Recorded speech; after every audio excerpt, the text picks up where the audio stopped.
je suis Gaëtan Cardelouis, je suis documentaliste et je vais vous présenter un petit peu les outils que Stéphane a commencé à évoquer, c'est-à-dire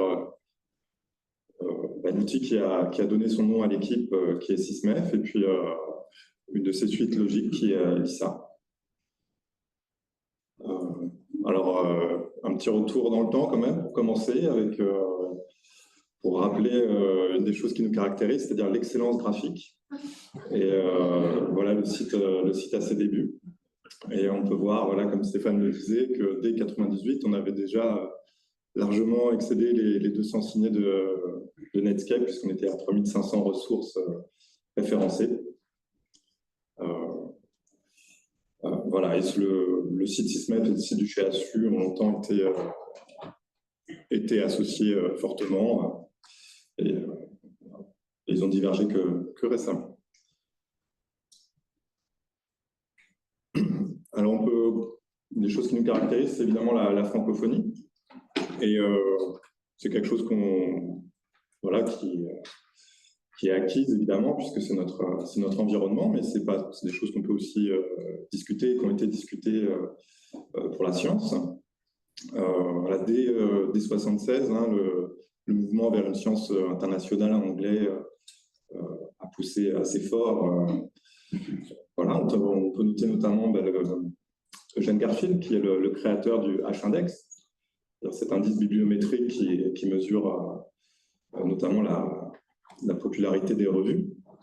Et voilà, dès cette époque, il commençait à publier une tribune en français pour pouvoir alerter un petit peu les scientifiques français sur le fait que de rester sur sa propre langue, ça pouvait être un frein. Voilà, et puis on a vu ce mouvement continuer. Dans les années 80, l'Institut Pasteur a basculé la langue de publication de sa revue vers l'anglais. Et à l'époque, ça faisait encore débat. Il y avait le directeur de l'Institut Pasteur a été obligé de s'expliquer dans les pages du Monde sur son choix, etc.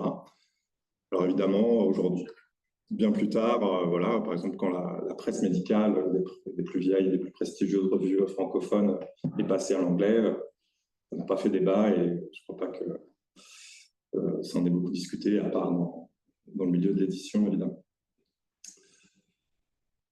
Alors, est-ce que c'est justifié? Est-ce que le français reste quelque chose de légitime? Alors, il y a des gens qui ont une réflexion, des linguistes notamment, qui ont une réflexion beaucoup plus poussée que nous là-dessus, sur le débat sur l'université du langage, sur ses spécificités. On peut rappeler, comme Catherine Fuchs, que je cite ici, qu'avec un langage spécifique, il y a aussi une vision du monde qui s'impose. Et donc, c'est des choses, même si elles sont difficiles à mesurer, qui restent importantes. Et puis, peut-être plus prosaïquement, de façon plus constatable rapidement, on peut voir que c'est plus facile et plus rapide de travailler dans sa langue natale. Et je voudrais rappeler un essai que nous avons mené en 2015, 2014 peut-être, où on a montré que même pour des étudiants assez bons en anglais, le fait de préparer une requête à partir du français, même pour interroger PubMed, c'était plus efficace en partant du français. Voilà, donc je vais vous présenter très rapidement SysMef. Donc SysMef, c'est l'acronyme de Catalogue Index des sites médicaux de langue française. Et donc, son but, c'est de référencer ce qu'on appelle la littérature grise, c'est-à-dire les publications d'intérêt scientifique qui ne seraient ni dans des revues, ni dans des livres, et qui sont en accès libre et gratuit en français sur le net. Parmi ces documents importants, on trouve notamment tout ce qui est recommandations, évaluation des médicaments, etc. Donc des choses indispensables à la pratique des professionnels. Et pour balayer un petit peu plus, pour décrire un petit peu plus en détail tout ce que nous référençons, donc on a dépassé heureusement les 3000 ressources des années 90. On est aujourd'hui à 134 000 ressources référencées, parmi lesquelles des choses à la fois pour les professionnels de santé, mais aussi pour le grand public et pour les étudiants. Donc ça, c'est pour le contenu. On peut regarder maintenant un petit peu les usages. Alors, on n'est pas un site commercial, donc on n'est pas dépendant du nombre de visiteurs sur notre site pour vivre. Et on peut voir que ça a beaucoup fluctué avec le temps. Notre site était un peu surréférencé à une certaine période, c'est-à-dire qu'avec beaucoup de pages et beaucoup de liens, comme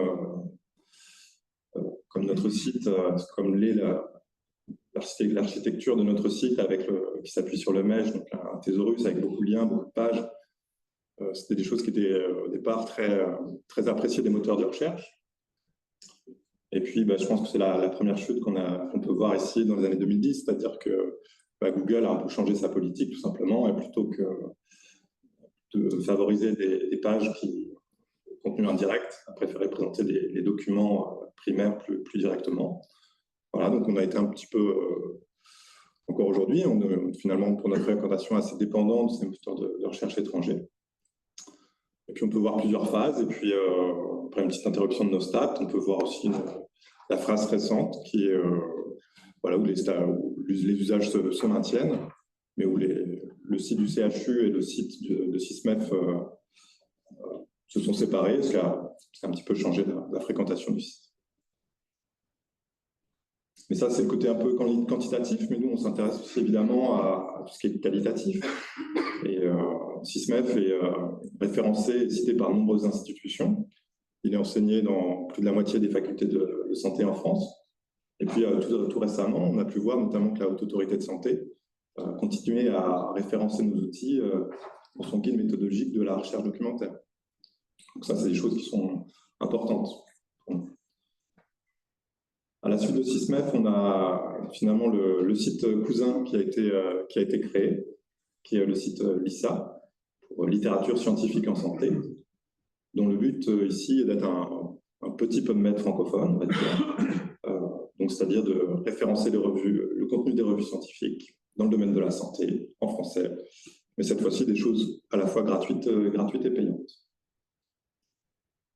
Pour réaliser ce site, on a travaillé avec beaucoup de partenaires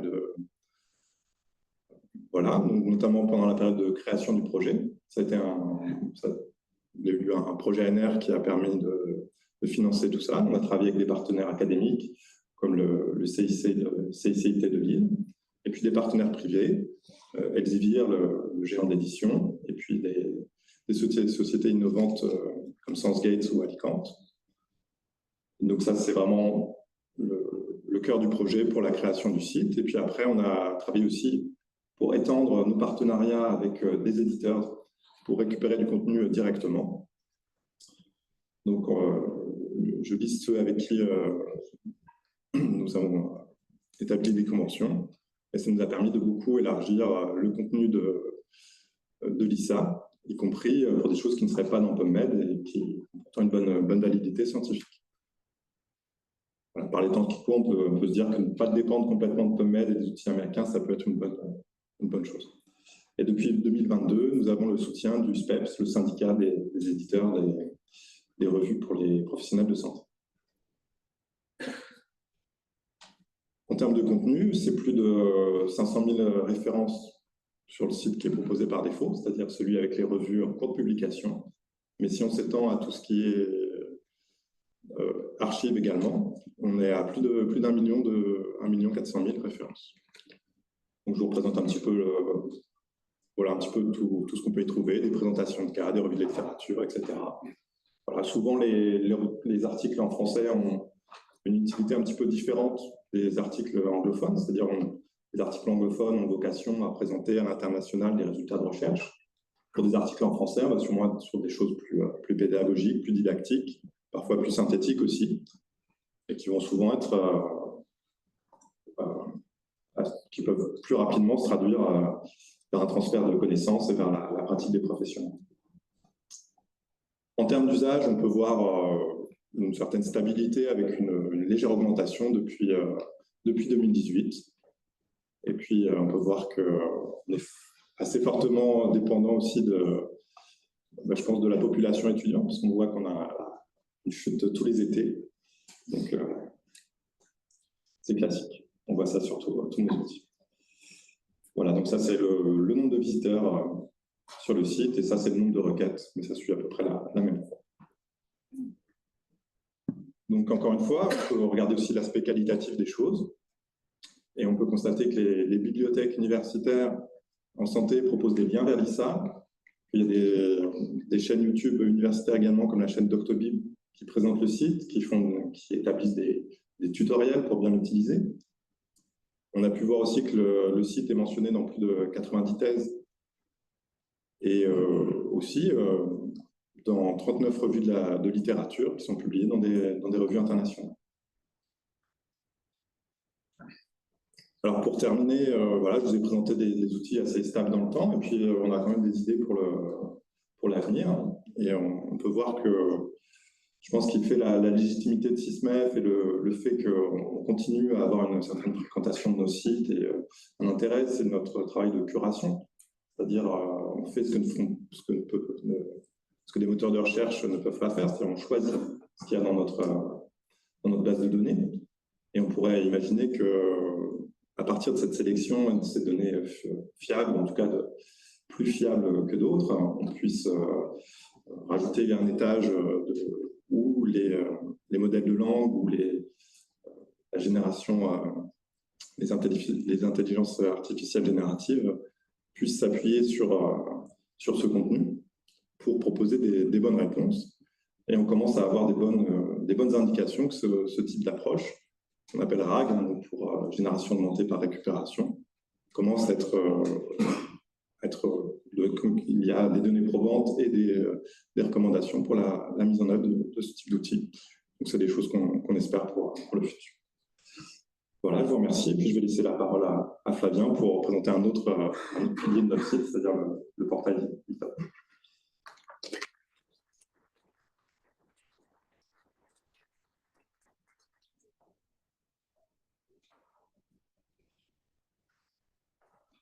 On peut peut-être laisser le temps à une ou deux questions. Ah oui, bien sûr. À distance ou en présentiel, n'hésitez pas. Même si SysMef est très connu, j'imagine, pour beaucoup d'entre vous. Non, pas de questions.